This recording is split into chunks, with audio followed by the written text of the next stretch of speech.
Cross cut చేసా. ఈ రోజైతే మనం హెయిర్ కట్ చేయబోతున్నాం అనమాట. లాస్ట్‌లో చూడండి ఏ కట్ వస్తదో. అండ్ మీరైతే హెయిర్ మంచిగా దువ్వుకొని, హెయిర్ అంతా ముందుకేసుకొని ఒక రబ్బర్ బ్యాండ్ ఏసుకోండి టైట్‌గా. అండ్ ఇంకొక రబ్బర్ బ్యాండ్ తీసుకోండి. ఇంకో రబ్బర్ బ్యాండ్ తీసుకొని అండ్ వేసుకోండనమాట. అండ్ టైట్‌గా వేసుకొని అండ్ మీరు ఎక్కడికి వరకైతే హెయిర్ కట్ చేసుకుందాం అనుకుంటున్నారో అక్కడి వరకి కొంచెం కిందికి లాగండి. షార్ట్ హెయిర్ కట్ చేసుకుంటే మా అమ్మ తన్నుతది. కొంచెమే కట్ చేద్దాం అనుకుంటున్నా. అండ్ మీరు ఎక్కడి వరకైతే కట్ చేసుకుందాం అనుకుంటున్నా అక్కడి వరకు వాటర్‌లో తడిపి అండ్ హెయిర్ కట్ చేయండి. నేను రాంగ్ కట్ చేసినా నా హెయిర్.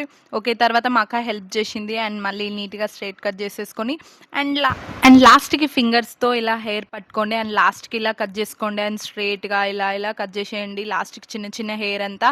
అంతే కొంచెం లేయర్స్‌కొస్తదనమాట. నా హెయిర్ ఎప్పుడైనా తోకల్లా కనిపిస్తే కింద కొంచెం 6 మంత్స్‌కి ఒకసారి ఇట్లా కట్ చేసుకుంటా అనమాట.